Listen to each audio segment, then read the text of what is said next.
হচ্ছে মুয়াত্তা ইমাম মালিকের বর্ণনা। ওমর ফারুক রাদিয়াল্লাহু তাআলা আনহুর ছেলে আব্দুর রহমান মারুফুন বিআবি শাহমা ছিলেন মিশরে, ওখানে নাবিজ খেয়েছিলেন। নাবিজ হচ্ছে আরব দেশের লোকেরা দুধের মধ্যে শক্ত খুরমা রাত্রে বেলা ঢেলে দিত, ঢেলে দিলে সারা রাত ওই খুরমার রসটা দুধের সাথে মিশে দুধটা লাল হয়ে যেত, এটারে সকালবেলা খেত, খুব সুস্বাদু, এটাকে বলে নাবিজ। কিন্তু এটা রাতে ভিজাইলে সকালেই খাইতে হয়, রেখে দিলে আবার একটু সমস্যা হয়, এটা তারির মতো হয়ে যায়, মাতলামি চলে আসে। তো ওমর ফারুকের ছেলে নাবিজ খেয়েছেন, মদ খাননি, নাবিজ। কিন্তু নাবিজ খাওয়াতে সাকরান চলে এসেছে। সাকরান চলে আসাতে এটা যখন প্রমাণিত হয়েছে, আমর ইবনে আস রাদিয়াল্লাহু তাআলা আনহু নাকি 80 বেত মেরেছেন মিশরে। কয় বেত? নিয়ম হচ্ছে সবার সামনে, কিন্তু সবার সামনে না মেরে একটু গোপনে মেরেছে। এই তথ্য যখন ওমর ফারুকের কাছে এসেছে, উনি বললেন না, মারতে হবে সবার সামনে, আলাদা মারলা কেন? ও মদিনায় ফিরে আসলে আমি আবার 80টা মারব। মদিনা ফিরে আসার পরে সাইয়েদনা ওমর ফারুক ওই আগের 80টারে আর ধরেন নাই, নিজ হাতে আবার 80টা বেত মেরেছে। এই বেত মারার 1 মাস পরে এই আবু শামা ইন্তেকাল করেছে। অনেক ঐতিহাসিক বলে এই বেতের আঘাতে মরেছে, কেউ কেউ বলেছে নিজের রোগের কারণে মরেছে। কিন্তু দিস ইজ দ্য ইনসাফ সিস্টেম অফ আমর। নিজের ছেলে বলে ছেড়ে দেয় নাই, এখন নিজের ছেলে হলে 7 খুন মাফ, নেতার ছেলে হলে 10 খুন মাফ, এলাকার মোড়লের ছেলে হলে 10 খুন মাফ। নো পার্সিয়ালিটি ইন ইসলাম, ইসলামে পার্সিয়ালিটি নাই। আপনি নেতার ছেলে হন, আপনি বিজনেস ম্যাগনেটের ছেলে হন, আপনি যেই হন না কেন, ইসলামের দৃষ্টিতে সবাই সমান। চিল্লায় বলেন ঠিক কি না? বনু মখজুমিয়া গোত্রের এক নারী চুরিতে ধরা পড়ল।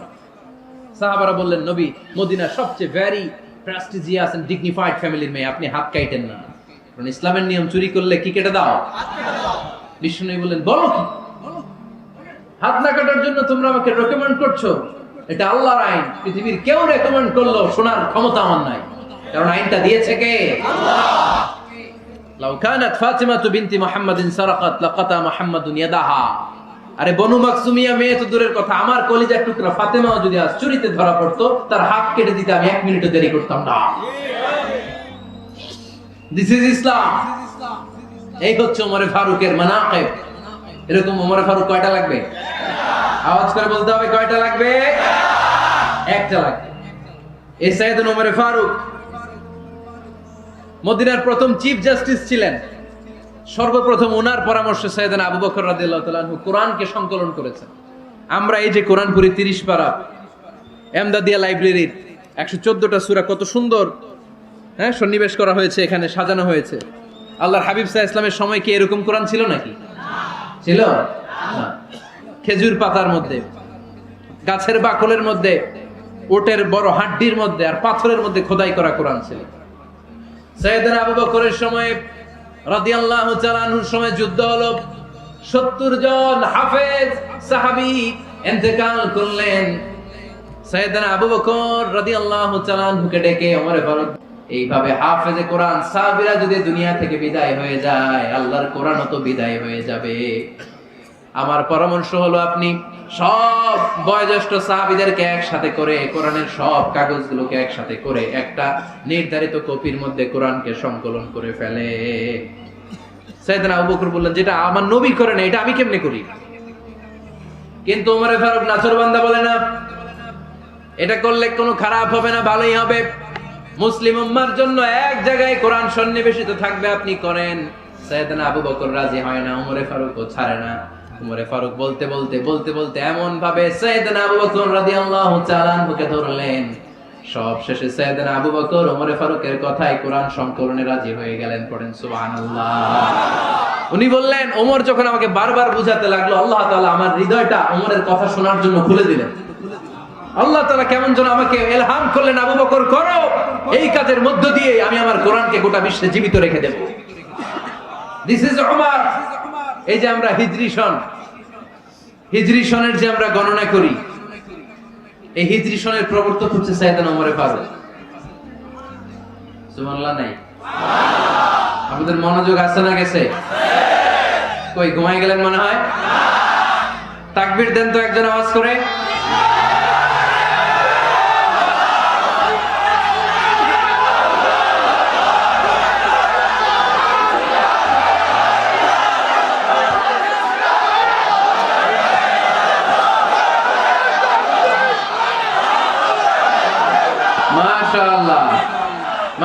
বসেন বসেন, এখনই শেষ করে দেব কিছু সময়ের মধ্যে। আমরা একসাথে বিদায় নেব ইনশাআল্লাহ। ওঠা বসা করবেন না, ওঠা বসা করবেন না, বসেন।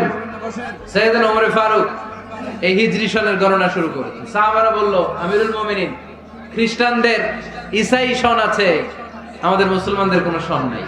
আমাদের একটা সন থাকলে আমাদের জিজিয়া নিতে, আমাদের যাকাতে টাকা উত্তোলন করতে অনেক সুবিধা হবে।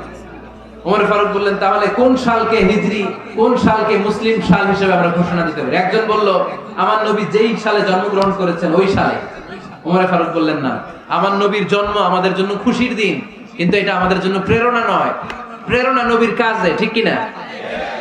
আরো কিছু সাহাবারা বলল, তাহলে যেই সালে আমার নবী ইন্তেকাল করেছে ওইটারে প্রথম সাল ধরেন।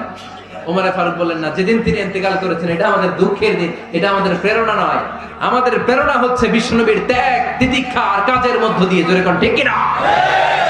ওমর ফারুক বললেন, যেদিন বিশ্বনবী ইসলাম রক্ষায় নিজের মাতৃভূমি ছেড়ে মক্কা থেকে মদিনায় গিয়েছেন, ওই দিনটাকে হিজরি প্রথম দিন ধরে আমরা হিজরি সাল গণনা করে শুরু করে দেব। ওইটাই হচ্ছে হিজরি সন।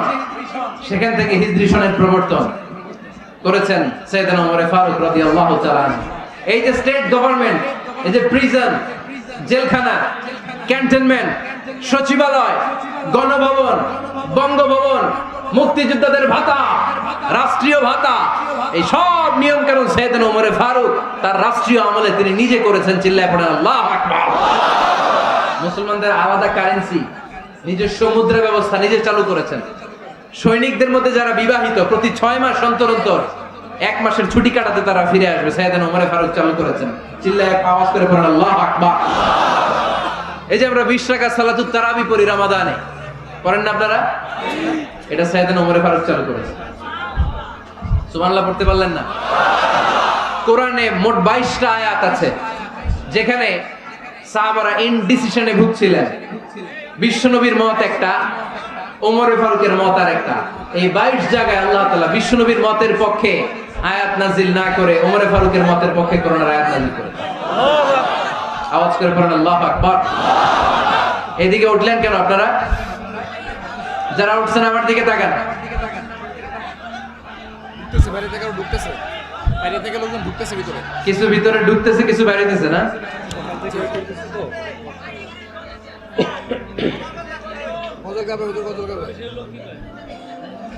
সাইয়েদনা ওমর ফারুক, আমরা সাহাবীদের জীবন চরিত পড়তে চাই না?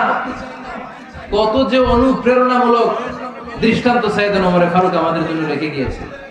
ওমর ফারুক যখন খলিফা, দিনের বেলায় যদি রাষ্ট্রে কোনো নিয়ম জারি করতেন, দিনের বেলায় জনগণকে কোনো বিষয়ে যদি নিষেধ করতেন, রাত্রে বেলায় খাওয়ার সময় ফ্যামিলি মেম্বারদের সবাইকে বলতেন, এই দিনের বেলা আমি জনগণকে এই কাজ করতে নিষেধ করেছি, তোমরা আমার ফ্যামিলি মেম্বার, খবরদার তোমরা এই কাজ করো না। জনগণ করলে যতটুকু শাস্তি, তোরা করলে পাবি ডবল শাস্তি। সুবহানাল্লাহ কইবেন না? আমাদের নেতারা ওই বাড়ির বিচার করে, ওই বাড়ির মাইয়ার বিচার, ওই বাড়ির পোলার বিচার। নিজের পোলা গাঞ্জা টানে আসরা নাই, নিজের মেয়ে অপরাধ করে আসরা নাই। কি নেতা ছিলেন ওমর ফারুক? আগে নিজের ঘর সামলিয়েছেন, আগে নিজেকে সামলিয়েছেন, নিজের ঘর ঠিক করেছেন। বলেছেন জনগণ করলে যত ব্যাড, তোরা করলে double bad. This is call leader, ঠিক কি না? এক বাবা এসে বললেন, ওমর ফারুক আমার ছেলে কথা শোনে না, বেয়াদব। ওমর ফারুক ছেলেরে ডাকলেন, বাবা তুমি তোমার আব্বাজানের কথা শোনো না, এটা তো কবিরা গুনাহ। ছেলে বলে, ওমর ফারুক সব দায়িত্ব আল্লাহ ছেলে মেয়েদেরকে দিয়েছে, বাবা মাকে কোনো দায়িত্ব দেয়নি। ওমর ফারুক বললেন, অবশ্যই দায়িত্ব দিয়েছে। তাহলে বলেন আমার বাবার দায়িত্ব কি? উনি বললেন, প্রাইমারিলি প্রথমত 3 দায়িত্ব। আইয়ান তাকিয়া উম্মাহ, পৃথিবীর প্রতিটি বাবার উচিত ছেলেদের মেয়েদের জন্য ভালো মায়ের ব্যবস্থা করা। 2 নম্বরে আইয়াহসিনা ইসমা, সুন্দর তার একটা নাম রেখে দেয়া। 3 নাম্বার ইউআল্লিমাহুল কিতাব, তার আল্লাহর কিতাব শিক্ষা দেওয়া। এবার ছেলেকে আমার আব্বা 3টার একটাও করে নাই। এবার ওমর ফারুক রেগে গেলেন, বাবার কাঁধে ধরলেন, বললেন তুই ছেলের জন্য বিচার নিয়ে আসলি, তোর 3টা দায়িত্বের একটাও তুই পালন করিস নাই। ছেলে বলে, আমিরুল মুমিনিন আমার মা নর্তকী, আমার মা মাজুসি, আমার মায়ের মধ্যে কোনো আদব কাদব নাই, সুন্দরী দেখে আমার মারে বাবা বিয়ে করছে, আমার মায়ের কাছ থেকে জীবনে কিছু শিখি নাই। 2 নাম্বার সাম্মানি খানফাসা, আমার বাবা আমার নাম রেখেছে চামচিকা। কি নাম রাখছে? এটা নাম হইলো একটা, এরকম উল্টাপাল্টা নাম আছে না নাই? না, এগুলো রাখবেন না। আব্দুল্লাহ রাখবেন, আব্দুর রহমান রাখবেন। আরেকটা কি বলছি আজকে? হুযায়ফা রেখে দিন, পারবেন?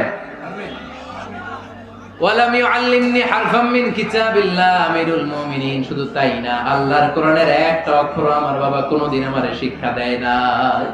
ওমর ফারুক রেগে গেলেন, এবার বাপের কান্দে ধইরা মারতে শুরু করলেন। তুই পোলার নামে বিচার নিয়ে এসেছিস, তোরে মার দিমু আগে। এরকম নেতার দরকার আছে না নাই? মদিনায় এক লোক তার বউরে রাগের চোটে 100 তালাক দিয়ে ফেলছে। কয় তালাক দেয়ার নিয়ম কয়টা? দিছে কয়টা?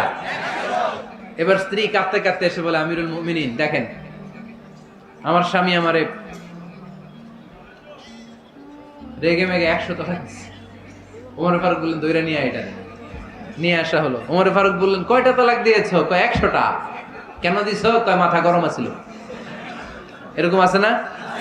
তালাক দেওয়ার সময় সব তালাক, তুই তালাক, তোর মা তালাক, তোর বোন তালাক, সব তালাক। তালাক দিবে ওয়াইফ রে, দিতেছে সবাই রে। তোমার ফারুক বললেন, দিবে 3টা, 100টা দিলা কেন? কয় মেজাজ গরম ছিল। কয় দাঁড়া, আত-তালাকু মিন শাআইরিল্লাহ, তালাক হচ্ছে আল্লাহর দেয়া বিধানের একটা নিদর্শন। এটা নিয়ে তুই খামখেয়ালি করলি? আমার রায় শোন, আমার রায় হচ্ছে 3 তালাকে তোর বউ তালাক, বাকি 97 তালাক তোর পিঠের উপরে পড়বে। এরকম বিচারের দরকার আছে না নাই? এরকম দৃষ্টান্তমূলক বিচার যদি বাংলার জমিনে দেয়া হতো, আর কোন নারী ধর্ষিতা হতো, আর কোন নারীকে অ্যাসিড মারা হতো, আর কোন নারী যৌতুকের জন্য কান্না করত? একটা আমল লাগবে, বেশি না। কয়টা লাগবে? তিনি গভর্নর সিস্টেম চালু করেছিলেন, governor system, Islamic State. Bahrain, ইয়ামান, মিসর, কুফা, বসরা, মক্কা, মদিনা, এই 7 জায়গায় 7 জন গভর্নর পাঠিয়েছেন। তাদের থেকে তথ্য নিতেন। এই গভর্নর সিস্টেম উনি বানিয়েছেন। সাইয়েদনা আমর ইবনে আল আস রাদিয়াল্লাহু তাআলা আনহুকে পাঠিয়েছেন মিশরে। মিশরে একটা দৌড় প্রতিযোগিতা হতো। ওই দৌড় প্রতিযোগিতায় আমর ইবনে আল আস রাদিয়াল্লাহু তাআলা আনহুর ছেলে অংশগ্রহণ করেছে। কিন্তু এক মিশরি ওই দৌড় প্রতিযোগিতায় চ্যাম্পিয়ন হয়ে গেছে, রানার্স আপ হয়েছে আমর ইবনে আল আসের ছেলে। এবার মিশরি ফার্স্ট আর গভর্নরের ছেলে সেকেন্ড। রাগের চোটে আমর ইবনে আল আসের ছেলে ওই মিশরির মাথার মধ্যে কয়েকটা বাড়ি মেরেছে। মিশরি বলে, আমার মাল্লা কেন? তুমি খেলায় পারো না, আমারে মাল্লা কেন? কয়, আনা ইবনুল আকরামিন, আমি গভর্নরের পোলা, আমি যা বলবো এটাই হবে, আমার উপরে কথা নাই। মিশরি ওইখানে আর ঝগড়া বাঁধায় নাই, মনে দুঃখ নিয়ে মদিনায় চলে আসলেন। এসে বললেন, আমিরুল মুমিনিন, আপনি আমর ইবনুল আস রাদিয়াল্লাহু তাআলা আনহুকে মিশরের গভর্নর বানিয়ে পাঠিয়েছেন। একটা প্রতিযোগিতায় আমি চ্যাম্পিয়ন হয়েছি, ওনার ছেলে হয়েছে রানার আপ। কেন সে চ্যাম্পিয়ন হতে পারে নাই? এই কারণে আমার মাথায় লাঠি দিয়ে 3টা বাড়ি মেরেছে। বিচারটা দিছে কার দরবারে? কথা বুঝেন নাই বোধহয়? ওমর ফারুকের দরবার। ওমর ফারুক বললেন, তাই আগামী বছরের অমুক তারিখ আমি সব গভর্নরদেরকে ডেকে হিসাব নেই, তো ওই দিন তুই থাকবি, পারবি না? বিষ্ণু বলে, পারবো মানে অবশ্যই পারবো। ওই দিন 7 রাজ্য থেকে 7 গভর্নর হাজির, গভর্নরদের ছেলেরাও হাজির, মিশরীয় হাজির। 7 গভর্নরের কাছ থেকে 7 এলাকার খোঁজ খবর নেয়ার পরে ওমর ফারুক বললেন, আইনাল মিসরি, মিশরি লোকটা কই, এদিকে আয়। মিশরি সামনে আসার পরে বলল, আমর ইবনুল আস, তুমি মিশরের গভর্নর, তোমার ছেলে সহ তুমি আসো। আমর ইবনুল আস এসে সামনে বসে রইলেন। এবার বললেন, ও আমর ইবনুল আসের ছেলে, তুমি নাকি ইবনুল আকরামিন গভর্নরের ছেলে, তুমি যা বলবা মিশরে নাকি তাই হবে, তোমার নাকি অনেক দাপট। নিজে একটা লাঠি এনে মিশরীর হাতে দিয়ে বললো, এবার তোর মাথায় যতটা মারছে তুই ততটা গুনে গুনে মার, আমি দেখবো। আমর ইবনুল আস দেখবে, আমর ইবনুল আসের ছেলেরে তুই এখানে মার। সে বলতেছে, থাক, আপনি বলছেন এতেই যথেষ্ট, মারা লাগবে না, আমি মাফ করে দিলাম। ওমরে ফারুক বলল, খবরদার, মার মার ওর মাথার মধ্যে। মিশরি ওমরে ফারুকের ধমক শুনে ভয়ে ভয়ে 3টা বাড়ি মারলো। এই বাড়ি মারা দেখেও ওমরে ফারুকের হৃদয় ঠান্ডা হয় নাই। লজ্জায় আমর ইবনুল আস, বয়স হয়ে গিয়েছে সাহাবা, মাথা তখন টাক, মাথায় চুল নাই, লজ্জায় মাথাটা হেট হয়ে মাথাটা নিচু করে রেখেছে। এবার রাগের চোটে ওমরে ফারুক বললেন, এবার আমর ইবনুল আসের টাক মাথার মধ্যে একটা মার। কেন ছেলেকে শিক্ষা দিতে পারে নাই? ইয়া আমর ইবনে আল-আস মাতা জাআলতুমুন নাস আবিদা, তোমরা কখন মিশরীদেরকে নিজেদের দাস বানায় নিলা? ওয়াকাদ ওয়ালাদাতুহুম উম্মুহুম আহরারা, আর ওদের মায়েরা তো ওদেরকে স্বাধীন সন্তান হিসেবে প্রসব করেছে। মানুষদের উপর ক্ষমতাগিরি করার জন্য গভর্নর পাঠাই নাই। খবরদার, জনগণ তাদেরকে দেখভাল করার জন্য তোমাদেরকে পাঠানো হয়েছে, তাদের উপর কোনো অত্যাচার করার জন্য নয়। চিল্লায় বলেন ঠিক কি না? এরকম নেতা কয়টা লাগবে? কয়টা? ওই নেতার নাম কি? ওমর। হ্যাঁ, হুয়া ইয়াতি ওমর। 22 জায়গায় বিশ্বনবী কয় একটা, ওমরে ফারুক বলে আরেকটা। আল্লাহ বলে, বিশ্বনবী আপনার পক্ষে আমি আয়াত নাজিল করতে পারলাম না, আমি ওমরের পক্ষে নাজিল করে দিলাম। বিশ্বনবী বলতেন, ইন্না লিকুল্লি উম্মাতিন মুহাদ্দাস, সব উম্মতের মধ্যে, সব নবীর উম্মতের মধ্য থেকে একজন করে আল্লাহ তাকে মুহাদ্দিস বানাতো। মুহাদ্দিস না, মুহাদ্দাস। মুহাদ্দাস মানে এমন লোক যিনি যা ভাবতো ওই ভাবনাটাই আল্লাহ আয়াত হিসেবে নাজিল করে দিতেন। বিশ্বনবী বলেন, আমার উম্মতের মধ্যে মুহাদ্দাস হচ্ছে সাইয়েদনা ওমর। মদিনার সবচেয়ে বড় মুনাফিকের নাম আব্দুল্লাহ ইবনে উবাই ইবনে সালুল। সব মুনাফিকদের সরদার, কিন্তু এই মুনাফিকের ছেলেটা হলো পাক্কা ইমানদার। এই ছেলের নাম হলো আব্দুল্লাহ। আওয়াজ করে বলেন, ছেলের নাম কি?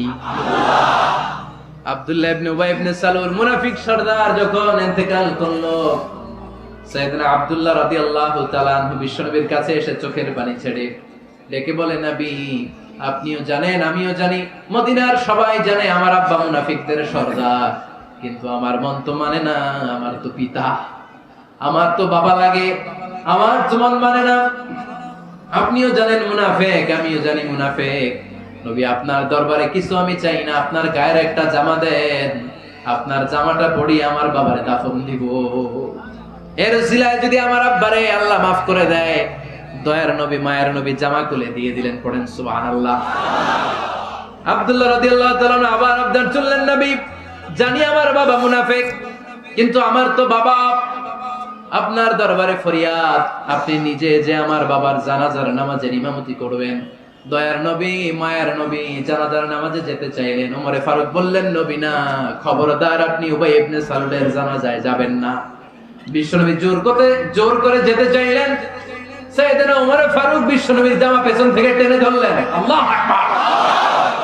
টেনে ধরলেন, যাবেন না আপনি। ওমরে ফারুকের হাত থেকে হ্যাচকা টান মেরে জুব্বা টান দিয়ে বিশ্বনবী জানাজায় চলে গেলেন। রব্বুল আলামিন আয়াত নাজিল করলেন, ইস্তাগফির লাহুম আও লা তাস্তাগফির লাহুম ওয়া ইন তাস্তাগফির লাহুম ৭০ মাররাতান ফালান ইয়াগফিরাল্লাহু লাহুম। নবী গো, একবার নয়, দুইবার নয়, ৭০ বারও যদি এই মুনাফিকের জন্য আপনি ক্ষমা চান, তার জন্য ক্ষমা নাই, তার জন্য আছে জাহান্নাম। ওয়ালা তাকুম, আপনি যাবেন না আলা কবরি, কখনো তাদের জানাজায় যাবেন না। এই যে একটা ভুল করে ফেলছেন, এটা এবারই শেষ, এরপরে আর যাবেন না। সাইয়েদনা ওমর ফারুকের পক্ষে আল্লাহ তাআলা কোরআনের আয়াত নাযিল করে দিলেন। চিল্লায়ে পড়েন আল্লাহু আকবার। এভাবে 22টা জায়গায় ওমর ফারুক যা বলেছে, এটা নিয়ে একটা আলাদা আলোচনা হইতে হবে, আলাদা একটা আলোচনা লাগবে যে 22টা আয়াতে আল্লাহ তাআলা বিশ্বনবীর পক্ষে কোরআনের আয়াত নাযিল না করে সাইয়েদনা ওমর ফারুকের পক্ষে আয়াত নাযিল করেছেন। চিল্লায়ে পড়েন সুবহানাল্লাহ। ওই ওমর ফারুককে আমাদের মডেল বানানোর দরকার আছে না নাই? ওই ওমর ফারুকের জীবনী আমাদের ছেলে মেয়েদেরকে পড়ানোর দরকার আছে না নাই? আমাদের ভবিষ্যৎ প্রজন্ম এগুলো জানে না। ওরা সালমান খান দেখে বড় হয়, ওরা শাহরুখ খান দেখে বড় হয়, ওরা ঋত্বিক রোশনকে দেখে বড় হয়। ওরা মনে করে যে এরাই বড় সুপার হিরো। আমাদের যে কত বড় সুপার হিরো আছে এরা জানেই না। নতুন প্রজন্মের কর্ণকহরে সাইয়েদনা ওমর ফারুকের ইতিহাস পৌঁছে দেওয়ার দরকার আছে না নাই? ওমর ফারুকের ইন্তেকালের ঘটনাটা বলেই আমরা মোনাজাতের দিকে যাব। শুনবেন? শুনতে চান? উনি স্বপ্নে দেখলেন একটা লাল মোরগ ওনাকে 3টা ঠোকর মেরেছে। কয়টা? উনি জুমার নামাজে, জিলহজ মাসের শেষ সপ্তাহে জুমার নামাজে বললেন যে একটা লাল মোরগ 3টা ঠোকর মেরেছে। মুগীরা ইবনে শুবা রাদিয়াল্লাহু তাআলা আনহুর দাস আবু লুলু আল মাজুসি, এই লোকটা খঞ্জর বানাতে পারতো। মুগীরা রাদিয়াল্লাহু তাআলা আনহুর দাস। মুগীরা প্রতিদিন 4 দিরহাম করে চার্জ করত, যেহেতু দাস। সে এসে বিচার দিল, আমিরুল মুমিনিন, মুগীরা আমার থেকে বেশি টাকা চায়, জুলুম করে। ওমর ফারুক বললেন, তাই? তুমি কি কাজ জানো? বলে, আমি খঞ্জর বানাতে জানি। বাড়ি কই? পারস্য। আরে তুমি খঞ্জর বানাতে জানলে তো 4 দিরহাম অনেক কম, সে তো আরো বেশি টাকা নেওয়া দরকার ছিল তোমার থেকে। আবু লুলুর এই কথা পছন্দ হয় নাই। শেখে ওমর, তুমি সবারে দয়া দেখাও, আর আমার ক্ষেত্রে কঠিন নিয়ম বানাইলা, দাঁড়াও এই নিয়ম তোমারে আমি দেখাবো। এই রাগে সে বাড়িতে যে একটা খঞ্জর বানালো। কি বানালো? খঞ্জর চিনেন? ছোট্ট ছুরি। কিছুদিন আগে ওমানের সুলতান কাবুস ইন্তেকাল করেছে, জানেন আপনারা? ওনার এই কোমরের মধ্যে খঞ্জর থাকতো, ছবিতে দেখছেন? আরব শাহেক যারা সুলতান আমির, কোমরে কি থাকে? ছোরা থাকে, খঞ্জর।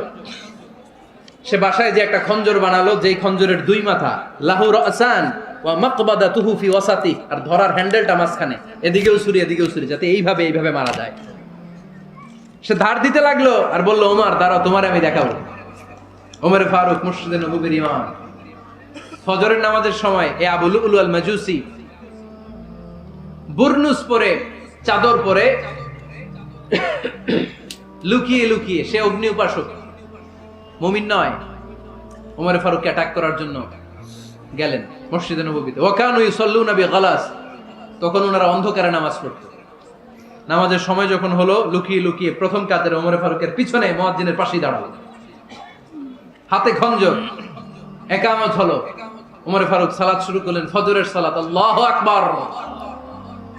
নামাজ শুরু করলেন, সূরা ফাতিহা বললেন। আরেকটা সূরা যখন পড়তে যাবেন, in the mean time Abu Lulu এই খঞ্জর নিয়ে ওমরে ফারুকের বুকের মধ্যে 3টা স্টেবিং করলেন। একটা মারলেন নাভির নিচে, মারার সাথে সাথে পাকস্থলী কেটে গেল। আরেকটা মারলেন পাজরে, পাজর ছিঁড়ে গেল। 3টা মারার পরে ওমরে ফারুক বললেন, কাতালানি আল কালব, এক কুকুর আমাকে মেরে ফেলেছে। পেছন থেকে এক সাহাবীকে টান মেরে সামনের দিকে নিয়ে গেলেন, তুমি নামাজের ইমামতি করো। আর ওমরে ফারুককে বাকিরা ধরাধরি করে পেছনে নিতে আরম্ভ করলেন। আর এই আত্মাই আক্রমণ যে করেছে, সে কাতারের মাঝখান দিয়ে যেতে আরম্ভ করলো, আর দুই দিকে ছুরি মারতে আরম্ভ করলো। 13 জন সাহাবীর গায়ে ছুরি মেরেছে, 7 জন সাহাবা স্পট ডেথ, জায়গায় মৃত্যু। এই ভয়ঙ্কর অবস্থা দেখে এক সাহাবী বুরনুস, এক ধরনের জুব্বা আছে মাথাওয়ালা, অনেকে জ্যাকেট পরছেন না এরকম মাথাওয়ালা, লম্বা জুব্বা আছে, আরবরা শীতে পরে মাথাওয়ালা, এই মাথাওয়ালা জুব্বা বের করে এক সাহাবী জালের মতো তার দিকে উড়ায় মারল। ওই বুরনুসের মধ্যে পেঁচিয়ে আবু লুলু মাটিতে পড়ে গেল আর সুইসাইড করে ফেললো, নিজের বুকে নিজে মেরে আত্মহত্যা। যে সাহাবীকে ইমামতির জন্য দাঁড় করালেন, উনি ছোট্ট সূরা দিয়ে, প্রথম রাকাতে সূরা আল কাউসার, দ্বিতীয় রাকাতে সূরাতুল ইখলাস দিয়ে নামাজ শেষ। ওমরে ফারুক বেহুশ। ওমরে ফারুক কি?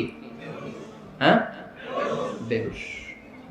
সবাই কান্নাকাটি করতেছে, সবাই দেখতে গেলেন, এখন হুঁশ ফিরে না। মুখের মধ্যে, মুখ খুলে রাষ্ট্রের চিকিৎসক মুখের মধ্যে দুধ দিলেন, ওই নাভি দিয়ে দুধ বের হয়ে যায়, পাকস্থলী কেটে ওখান দিয়ে দুধ বের হয়ে যাচ্ছে। তারা বললো, ওনারে বাঁচানো সম্ভব না, দেখেন হুঁশ ফিরে কিনা। হুঁশ ফিরলে ওনার পরে কে আমির হবে, উনি যেন প্যানেল ঠিক করে দিয়ে যায়। সবাই তাকিয়েছে ওমরে ফারুকের চোখের দিকে। আল্লাহর মেহেরবানিতে ঘন্টা খানিক পরে উনি চোখ খুললেন। চোখ খোলার পরেই বলেন নাই, ও মা আমি মরে যাই। চোখ খোলার পরে উনি বলেন নাই, কে মারলো আমারে। চোখ খোলার পরে উনি বলেন নাই, আমার পরে নেতা কে হবে। চোখ খোলার পরে সর্বপ্রথম কথাটি ছিল, আসল্লান নাস, আমার নেতৃত্বে যে ফজরের নামাজটা শুরু হয়েছিল, এটাকে ঠিকমতো তোরা পড়েছিলি?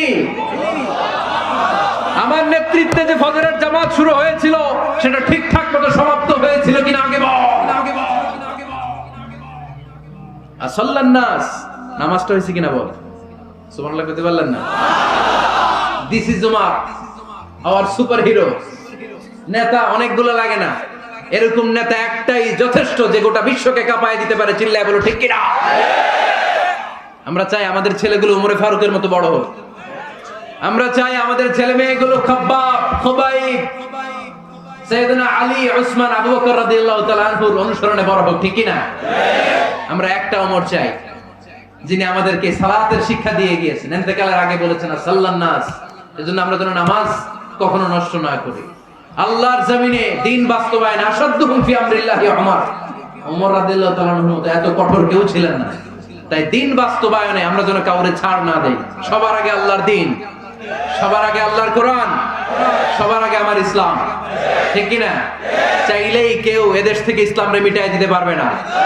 যে দেশে আল্লাহু আকবার ধ্বনির সাথে সাথে সূর্য উঠে যায়, আল্লাহু আকবার ধ্বনির সাথে সাথে সূর্য ডুবে যায়, সে দেশে আর কিছু থাকবে না, থাক আমার ইসলাম থাকবেই। আর কিছু থাকবে না থাক, আমার কোরআন থাকবেই। সে ইসলামের সাথে থাকতে রাজি আছেন তো? কোরআনের সাথে থাকতে রাজি আছেন তো?